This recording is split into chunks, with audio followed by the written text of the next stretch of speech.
Welcome back. We are in 2nd Nephi chapter 1 still, and we are in the midst of Lehi's dying words. And I just want you to pay special attention, again, as I pointed out before, his language and how he's talking to Laman and Lemuel, because in light of what we know today about parenting skills and interpersonal skills, Lehi's really blowing it here in many ways, for lack of a better way to put it. He's throwing their old sins in their face. He's trying to frighten them. He's giving them a terrible picture of what's going to happen to them. He is not in any way trying to give them a picture of hope or faith. Like he'll say, if you just don't mess up, this land will be yours and you will not be run off the land. But God, it's in God's hands.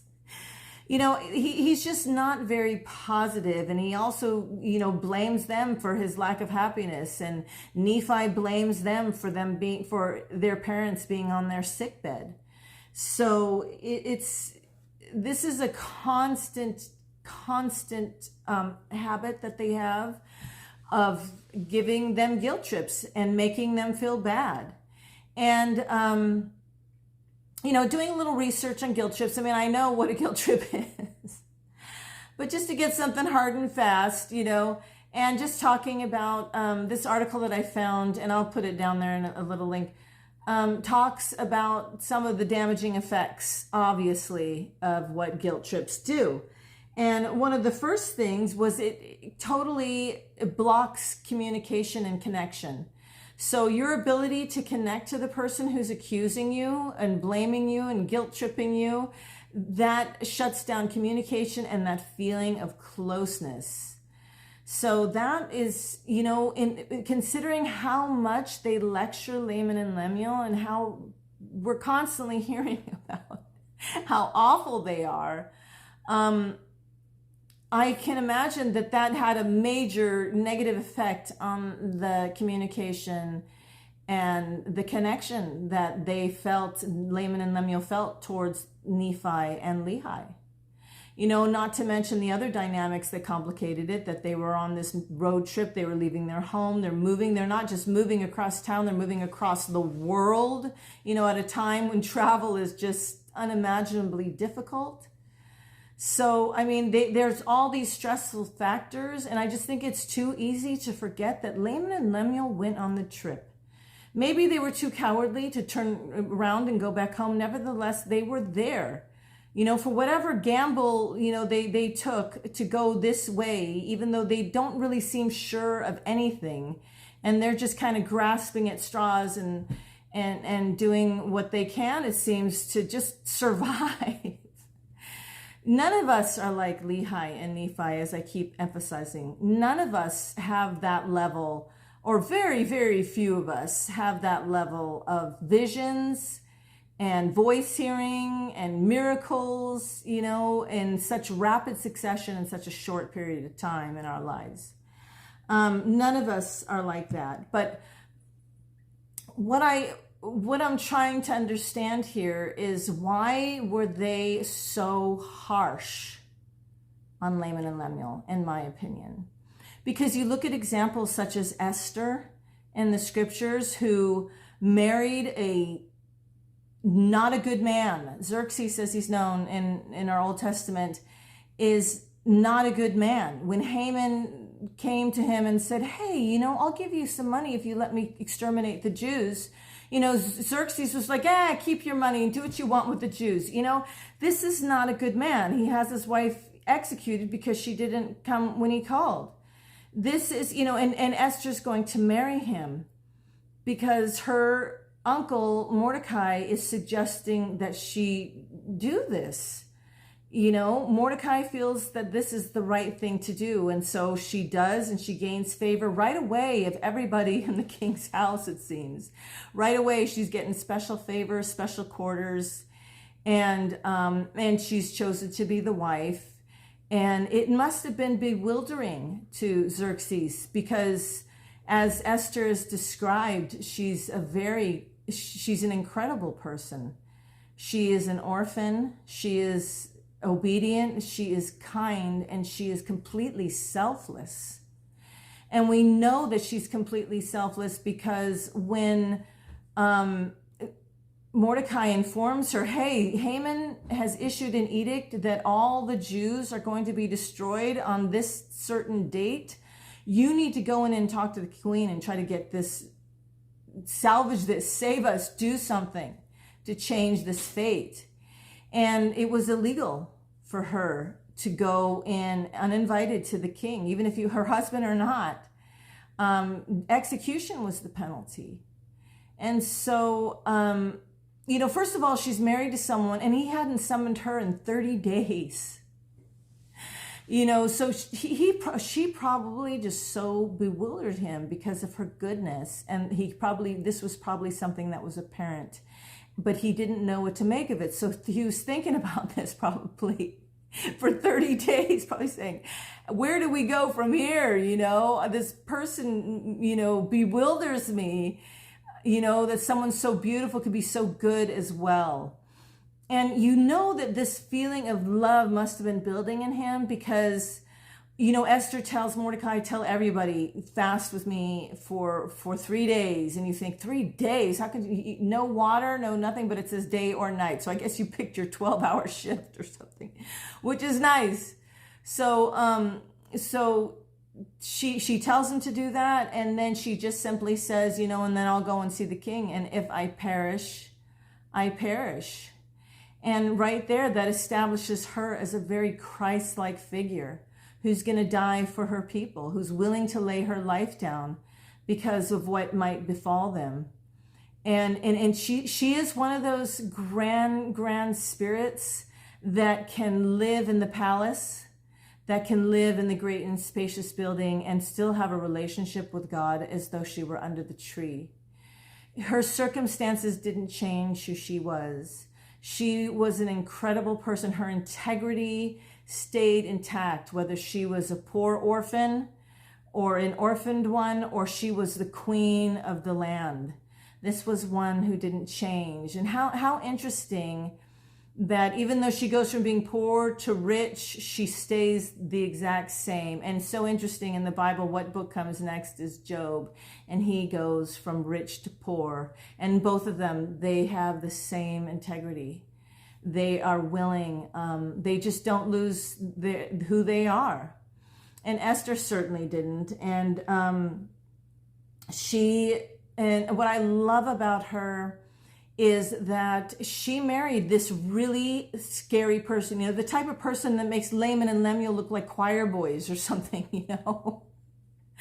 So this is what I'm trying to understand. We have examples in the scriptures, such as Esther, of someone who was dealing with somebody really dangerous and really difficult and who actually killed people, not just in their hearts, who actually did the act. And she was his wife, and yet she had such a sweet and tender way about her that she softened his heart tremendously. Because when she went on that fateful day to go to him unsummoned, she put on her finest royal apparel, and she just lingered about in the courtyard, and the door to where the king sat was right there, and his throne faced the courtyard. And she just sort of lingered about, knowing this could cost her life because she came uninvited. And he saw her, and he must have been pretty touched that she would take this risk, knowing that he hadn't called her in 30 days, and his heart was just melted. And he saw her in her finest, showing such a respect to him. I'm going to wear my finest to come see my king. In every way, she seemed the opposite of his other wife. And his heart just melts because when he allows her in, and he says, anything up to half my kingdom, you name it, you got it, And what a silly fool in love. I'm sure everybody around the room went, what, And he just melted over her. And she did it all through kindness. She did it all through being a good person. And she was dealing with an actual hardcore person that knew very little of God. But what he saw of it in her, he fell in love with. He absolutely fell in love with. And so Esther, to me, is just such an excellent example of someone whose strength is so oftentimes underrated, because it comes off as meekness and humility. And too often in today's world, we don't equate those qualities with strength, when in actuality, they made her incredible. She saved her people. She made the king very happy. You know, of course, there was some other negative outcomes, but necessary outcomes. The man who wanted to put to death the Jews was hanged on the gallows that he built for Mordecai, her uncle. So, you know, there are consequences, you know, in the scriptures, but how interesting that this beautiful, and I imagine she was youngish, she had to have been, you know, and she just was able to accomplish so much. Was it through her lectures to Xerxes on the gospel? Was it her knowledge of the gospel? Was it her visions? Was it her prophecies? No, it was none of those things. And her example just teaches us that it is possible to deal with difficult people. And later on in the Book of Mormon, this is also confirmed as missionaries are sent to the descendants of Laman and Lemuel. And so we know that kindness and love can accomplish so much, but we do not see this here. And we see a lot of emotional manipulation with this guilt tripping. And again, this is where the war began, the war of generations began, because guilt tripping also builds up resentment. And, you know, sadly, because we tend toward the negative as humans, because we want to preserve ourselves. So we think that thinking the worst is going to, you know, keep us safe in all situations.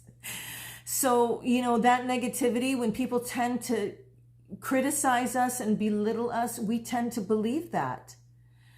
But when there are moments of clarity, when we're like, wait a minute, what? You know, then that resentment comes out, and we feel lied to and deceived and crushed. Like somebody tries to cut us off on the eye. We're like, hey, that person just tried to kill me. We get feelings like that of resentment. And like I said, in that tendency to do the exact opposite of what we're told, because our sense of freedom, for some people they seem to be less concerned about their own sense of freedom. But some people, I don't know if it's genetic or it's just disposition, but some people, you start making them feel guilty and bad about themselves, then the outcome isn't generally very good. So, you know, and it probably, for example, with Xerxes, the outcome wouldn't have been very good. If Esther had come in there and just, you know, well, my holy book says this, and my holy book said, he'd be like, what are you talking about? You know, and so she was one who cried the gospel and used words when necessary. And she lived it with her life. And so that's why when I look at this example of Lehi and Nephi, I see a lot lacking here. You know, if he has this experience with the Savior, where is his Christ consciousness? Christ was so tender and gentle. And in Isaiah, we read Isaiah 42, 2 and 3, it says, he shall not cry, nor lift up, nor cause his voice to be heard in the street. This is the prophecy about the Savior. He's not going to be in your face. And he's not going to be out there on the main way. This is not a mainstream thing. It's not going to be a popular thing because, you know, broad is the way, big is the street, but narrow is that little place where you're going to find him. And so he's not going to be this big boss, this big chief, this big, you know, he's not going to be like Nephi. who's just going to be sitting there woeing and condemning people around him, 24/7. And this is beautiful, this next verse. A bruised reed shall he not break, and the smoking flax shall he not quench. So gentle is he. He can see the condition, and these two examples of bruised reed is something that a reed that is suffering internal damage. It's literally like dying inside. And he's not going to, I'm going to knock that, reed off because it's dying already, And then the smoking flax, everybody knows dying embers. That's something that's, visible. And he's not going to, stamp it out. He's so gentle and he's so mindful and he's so tender. And you don't get those qualities in Lehi and in Nephi toward Laman and Lemuel. Because we see in the scriptures that it is possible to love difficult people and that you will positively impact their life when that love is sincere and genuine and constant, and it is not accompanied by your words very often. Your words.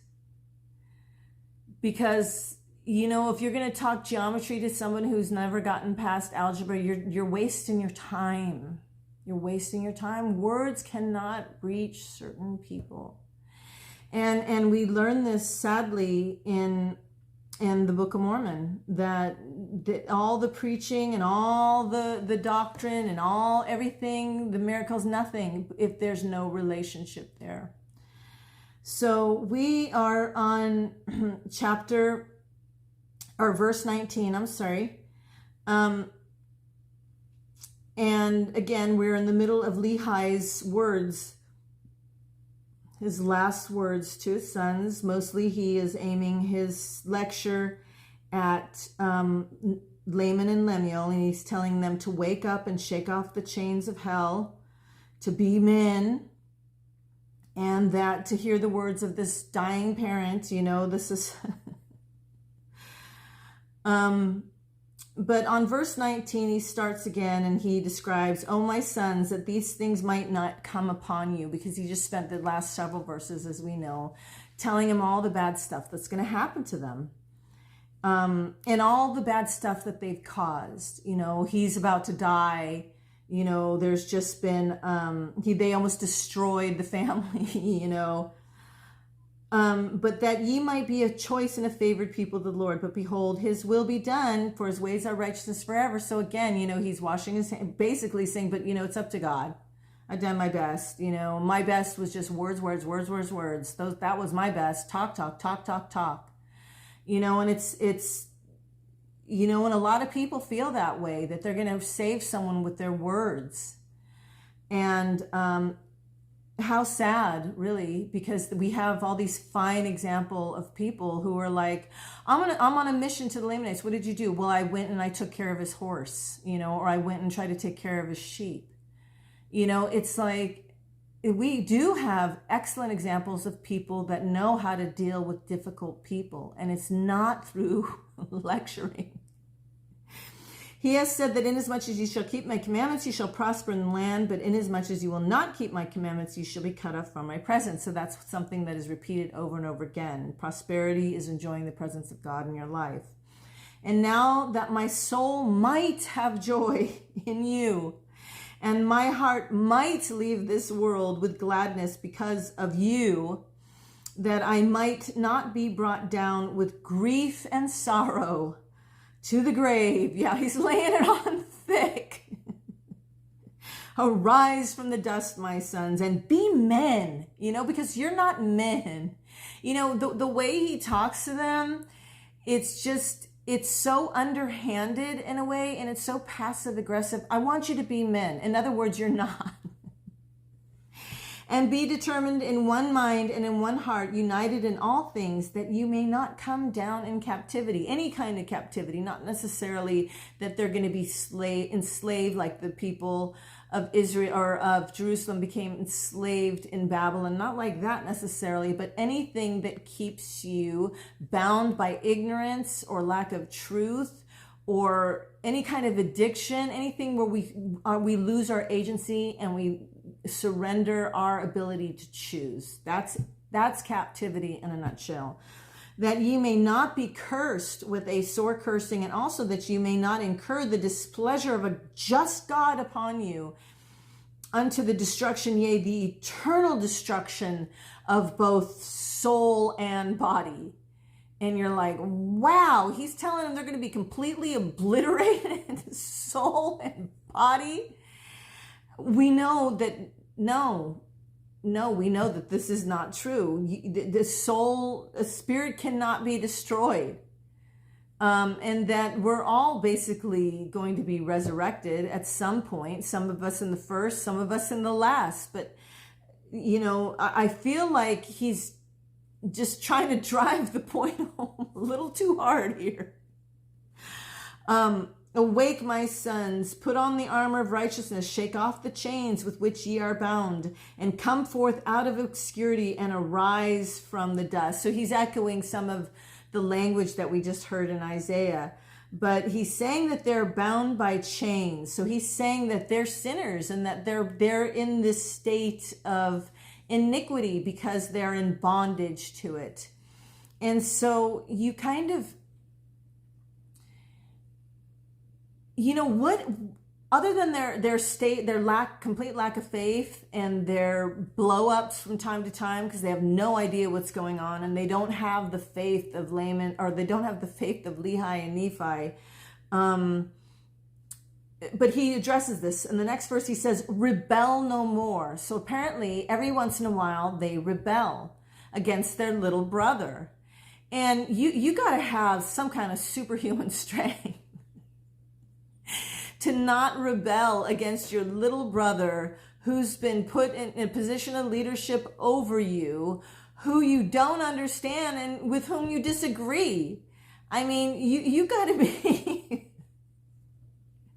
That's a trial, all right, rebel no more against your brother whose views have been glorious,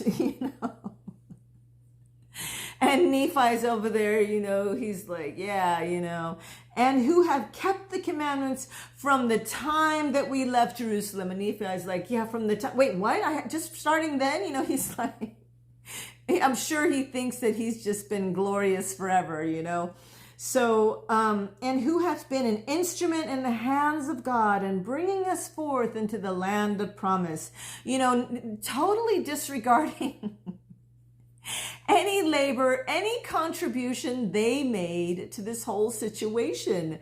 They're never acknowledged. Will you help build the ship too? And if it weren't for you, we wouldn't have been able to gather all this stuff. And we would, there is zero acknowledgement of anything they have done, as though they have done nothing the entire time, as though they have contributed nothing the entire time. And in these circumstances, when surviving is so difficult, that's impossible. There's no way that this group of people could have supported two lazy men who did nothing. And they would not have tolerated it. So their sins are a matter of refinement, is the impression I get, is that their heart is not where Lehi and Nephi thinks that their heart should be. It's not where it should be. And so, and they rebel against their little brother because they don't have that same understanding. And here he is, this is Lehi and his stellar parenting skills again.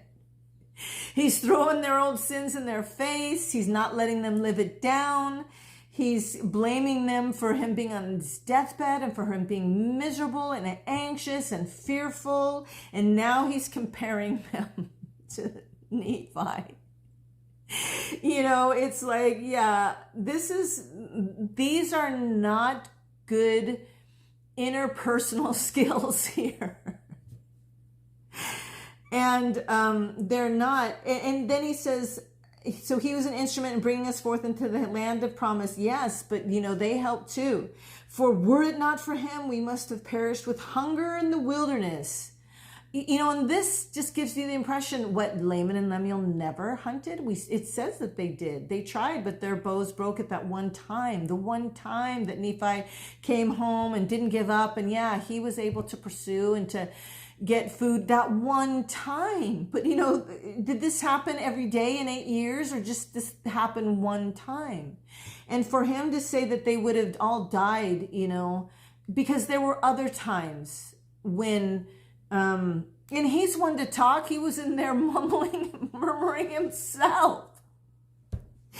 But that's a thing. Now, everything that Nephi does is just so incredible, and everything they do is so of the devil.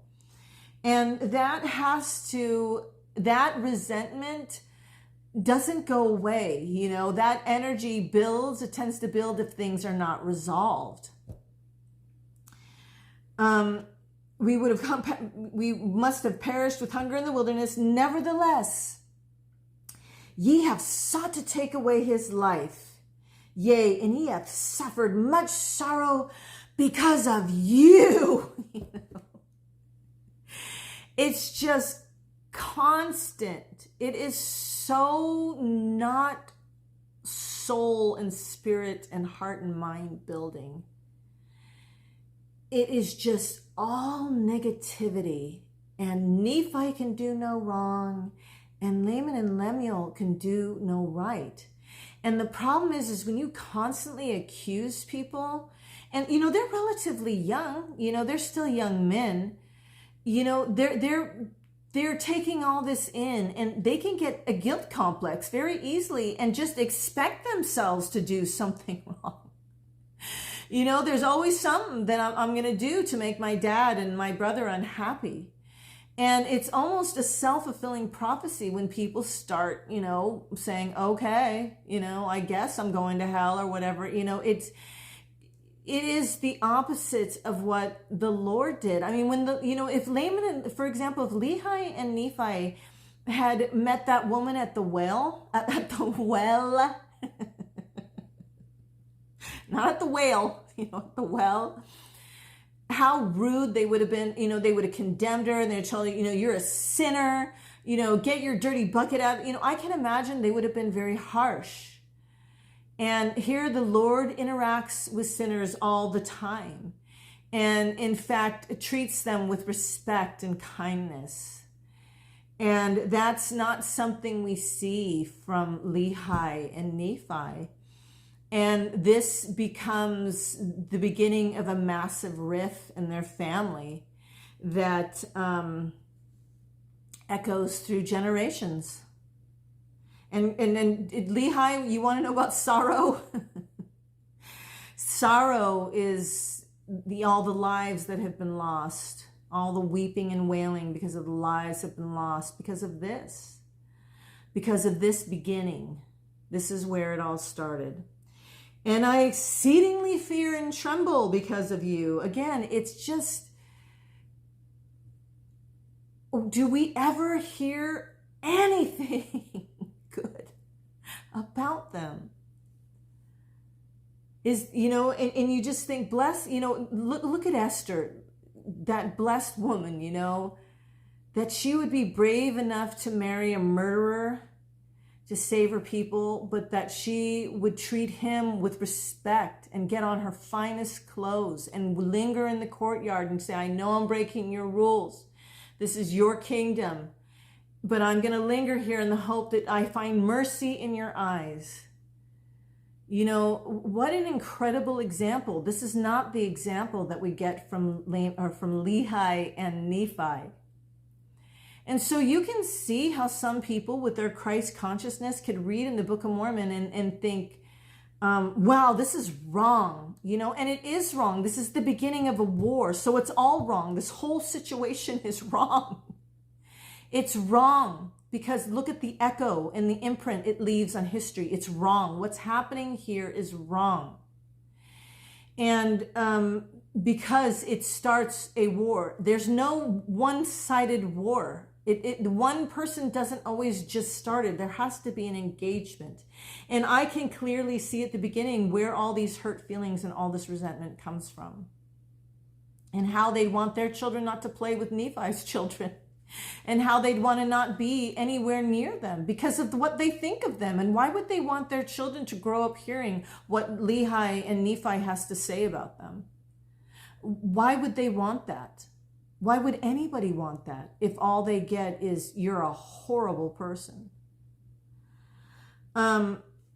I exceedingly fear and tremble because of you, lest he shall suffer again. For behold, ye have accused him that he sought power and authority over you.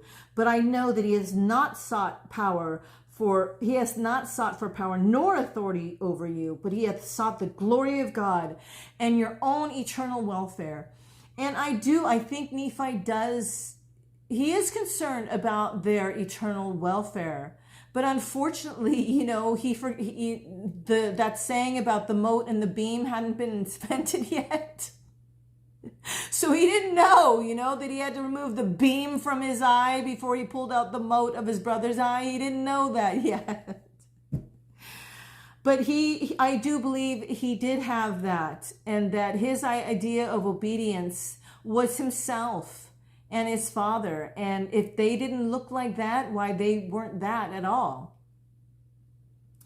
And ye have murmured because he hath been plain unto you. He didn't mince words. He just told you like it was. He pointed out all your faults. And you complained about that. How dare you complain that someone's pointing out all your faults? And it's your little brother. It's like, that would be hard. Ye say that he hath used sharpness. Ye say that he has been angry with you. He has been angry, and he has used sharpness. He has used sharpness in speaking with them. He has been, quite plain in his frustration with them. And they have talked about hell a ton, You say that he's been angry with you, but behold, his sharpness was the sharpness of the power of the word of God, which was in him. And that which ye call anger was the truth. It may very well have been the truth, but he didn't have to be angry delivering it. He didn't. He didn't need to use anger. Anger shuts people down. It shuts communication down. And he didn't have to be loud. He didn't have to be forceful. He didn't even really have to say anything, like the example of Esther, who just was a shining example of kindness and patience and love and bravery and courage, to deal with someone who's quite difficult. Nephi, you don't get that impression about him at all. And Lehi's backing him up 100%. That which you call anger was the truth, according to that which is in God, which he could not restrain, manifesting boldly concerning your iniquities. But then who's manifesting Nephi's and Lehi's sins? Who's doing that? Why is it that their sins have to be manifested boldly, but somehow that doesn't have to be the case with Lehi and Nephi? What, they can just, because they sin of a different nature, they don't need to be put in the circle of shame. They don't need to, nobody needs to point out their faults, because their faults are just small peanuts compared to what Laman and Lemuel's faults are. Is that what they're thinking? Even though their faults help contribute to a horrible rift in the family that lasts for generations. And to this day, no one's talking about Lehi's and Nephi's faults and how they contributed to this generations long war. It's as though if you try to live a certain way and identify as religious, you should be untouchable, and no one should have to should say anything about you or your faults. Isn't that something? That's the most ridiculous thing I've ever heard. Just because you're religious and you go to church and you have a spiritual relationship with God doesn't mean that you are in any measure perfect. Doesn't mean that you don't sin. It doesn't mean that you don't offend people or that you don't have reason to apologize to God and to others. So it's just, this manifesting boldly concerning your iniquities. To me, this is so one-sided and borders on persecution, because I don't see any mercy here. Like, for example, as I keep on mentioning, Esther and King Xerxes. You want to know a difficult person? Okay. And yet she did what she could because of her sweet Christ-like nature. And she saved her people. And again, I can't reemphasize that enough, because too often people think all these words and all this condemnation is justified, and it's not. Certainly not. It's the beginning of a war. And it must needs be that the power of God must be with him, even unto his commanding you, that ye must obey. I'm revoking your agency right now on my deathbed. That's it. You've lost your agency privileges. But behold, it was not he, but it was the Spirit of the Lord which was in him, which opened his mouth to utterance, that he could not shut it. And I'm sorry, I have a problem with this. If the Savior of the world is so tender that he is mindful of a dying flame, he won't even extinguish a dying flame, because he's such a being of perfect hope that he leaves room in the existence of anything that it might light again, that it might come to the knowledge of truth again, that it might be moved by love, that something, he gives us hope up until the last minute. And so that's why I love those images, that he is a God of hope, and that if you are his child, you share that quality. And so so I don't believe that God said, yeah, tell them off again. Wait, they're just sitting there. Go over there and go to the fire where they're sitting and tell them off again. Tell them that they're going to hell. Tell them, that they're stubborn and that they've caused so many problems in the family. Let them know how miserable they've made everybody in the family. Go do it. I don't believe that for a second. I do not believe that for a second, that was under God's direction, under the Savior's direction, under anything holy or good's direction. I don't. Because everything that he claims he was trying to do turned out to be the exact opposite. There was nothing but division in that family. They eventually went their separate ways, and they eventually ended up killing each other for years and years and years and years and years. So do I believe that Lehi... maybe Lehi wants to believe that. I believe that's true. And I know Nephi does in his youthful immaturity, that he's going to harp on his brothers until they break. But this, I don't believe for a minute that the Spirit of the Lord was what drove Nephi all the time, because that's not how the Spirit works. Not in any book of the Bible, where it just comes after you and hounds you and annoys you and tells you how awful you are and that you're going to hell. Where is that? And so you can see how some people reading the Book of Mormon for the first time, and they're coming from stories like Esther, and they're coming from the New Testament, and they have this knowledge of Christ, and then they're reading this and how can this be right? And again, I just have to emphasize, because it's not. It's the beginning of a war. It's all wrong. We should learn from it. So it's valuable. This is valuable information, because we live in a world of division. We are so divided right down our families. We live in a world of strife and division. And this book makes it so clear what not to do. What not to do when you are confronted with someone who has radically different views from you, a radical different understanding from you, and wants different things out of life than you. It is not your job to condemn. It isn't. It is your job to take the beautiful examples of, for example, Esther, and later on in the Book of Mormon, we're going to get those examples of what to do. But we have beautiful examples in the scriptures of what to do, and that's patience and kindness and service. And if talking comes about, why then, start where they are. Like Ammon did, one of the sons of Mosiah. We have beautiful examples later on, but right here, these are terrible examples. Terrible examples. Because that is not how the Lord is. The Lord is tender and he's patient.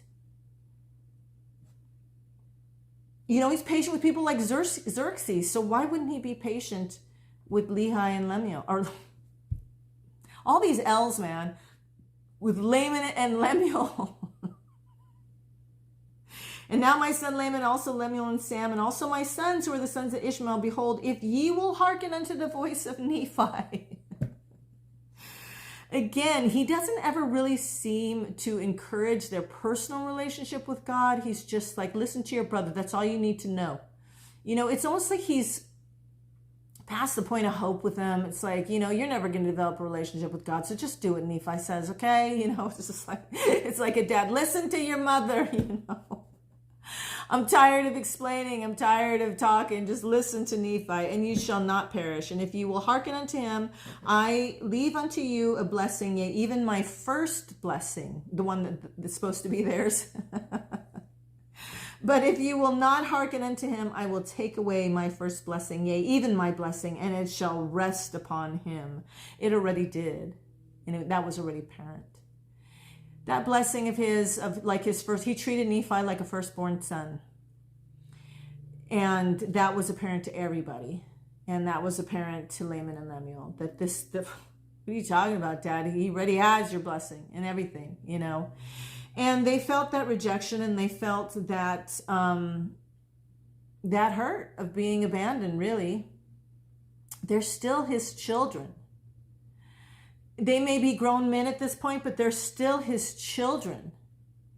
And they still need to feel loved, as does everybody in this whole world. Like that song by the Smiths, I just want to be loved like everybody else does. And when the very, your father rejects you, that is really hard on a young man. That is super hard. Because they can't be like him. And, I wish I had this Thomas Merton quote. Maybe I'll be able to put it up. But basically said the beginning of love is letting people be themselves perfectly, or be perfectly themselves. Otherwise, what we love in them is just a reflection of ourselves. And that's what Nephi and Lehi are doing here, is they want to see a reflection of themselves in Laman and Lemuel. And too often our relationships are just that, where we want to see our values reflected back to us, and what's important to us reflected back to us, and our understanding reflected back to us. And we don't take the time to hear someone out, and to hear their point of view, and to hear what is on their mind and what's important to them. And why, for example, they disagree with Nephi. We don't hear a lot from Laman and Lemuel. We don't really ever hear their side, as though they don't matter at all.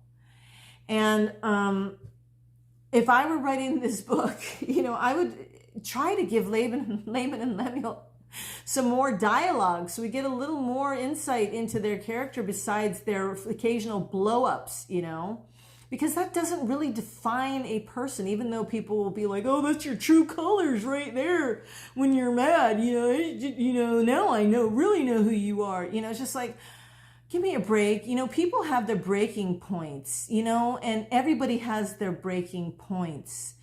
And if you push someone hard enough, you're going to see a whole nother side of someone.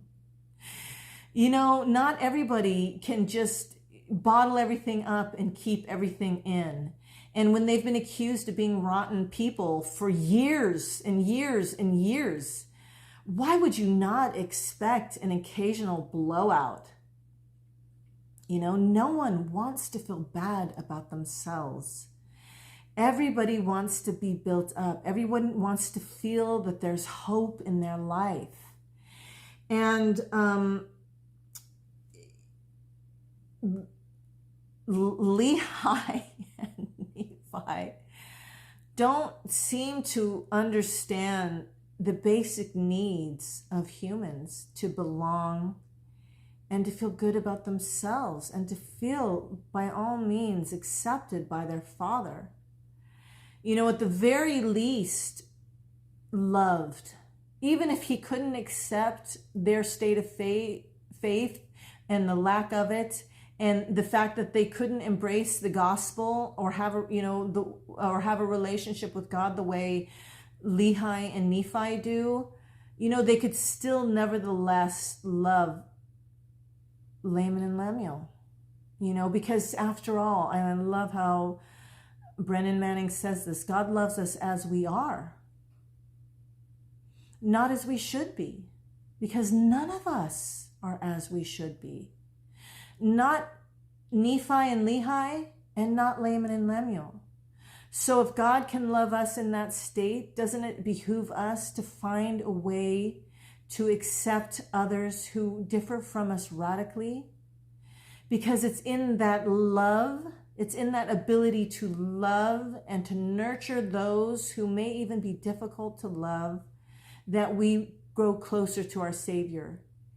And the consciousness of his person and who he is grows in our life, and he grows bigger in our life as we exercise that ability to have faith in people, no matter how much we disagree, no matter how much we, our holier than thou hackles get raised by their life or their lifestyle.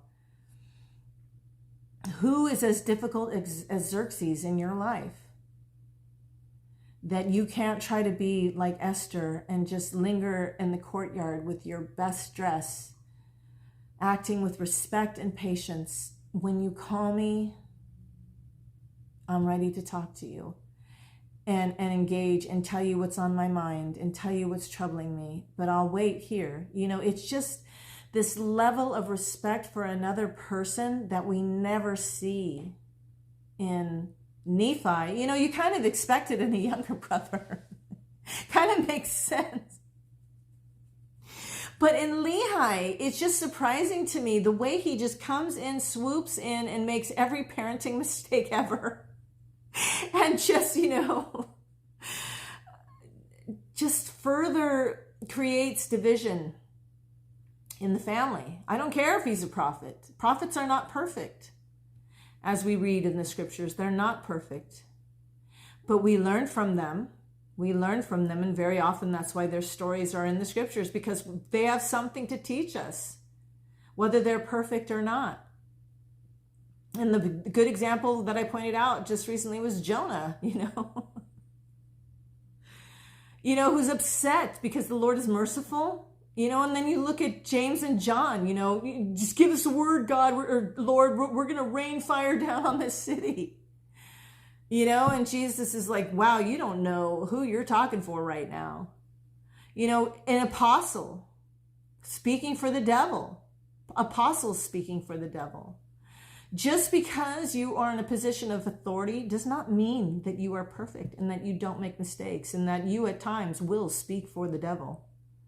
As we learned with James and John, because here they have just been instruments in crushing Laman and Lemuel, just crushing them, spiritually, emotionally, socially. It's really heartbreaking. There's no attempt to build them up and to find common ground.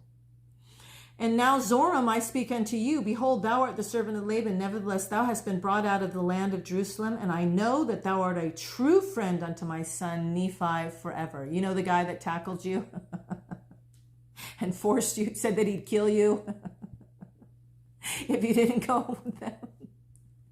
That one? Oh, my.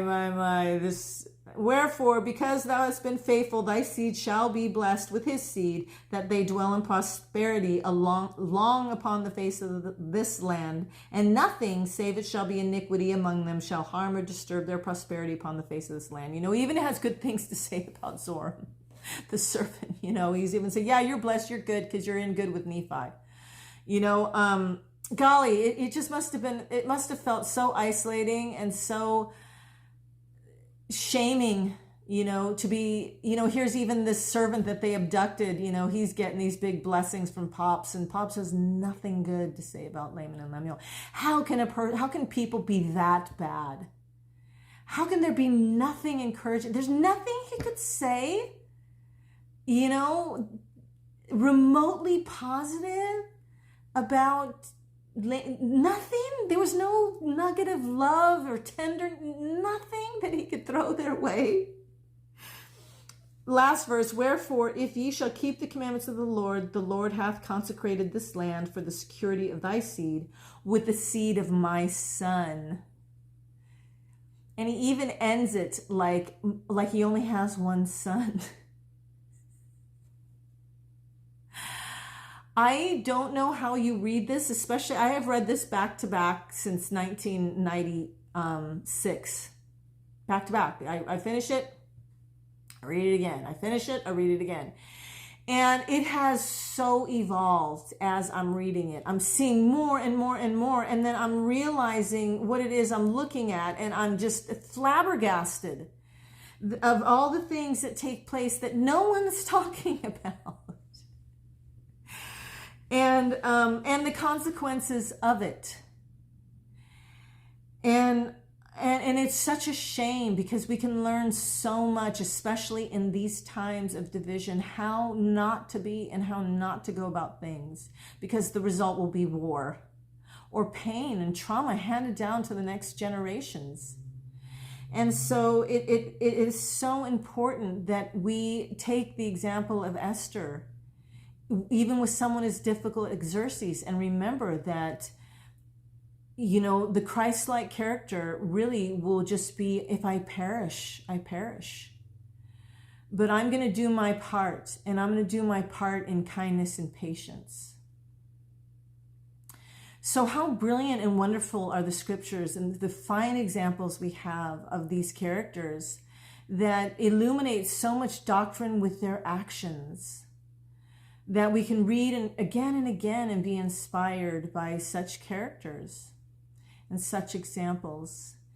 And I just want to remind you that you are a child of God with the ability to choose, and that no one has the right to dictate what your path to truth is and what your path to wisdom is. And that God respects you for it, for every effort, for every time that you press on in what you're trying to do. He has respect for those who are trying to live and figure things out. They may be messing up. They may be, fallen down here and there, but their efforts are commendable, because life is hard. Life is really hard, and trying to remember that you're a child of God is really hard. And so that's why it's so important that wherever you're worshiping in a place where love is the number one frequency. Why they're fine-tuned into that frequency of love, so everything makes sense. And everything is there and said to build you and to make you feel that you have a divine purpose and a divine heritage.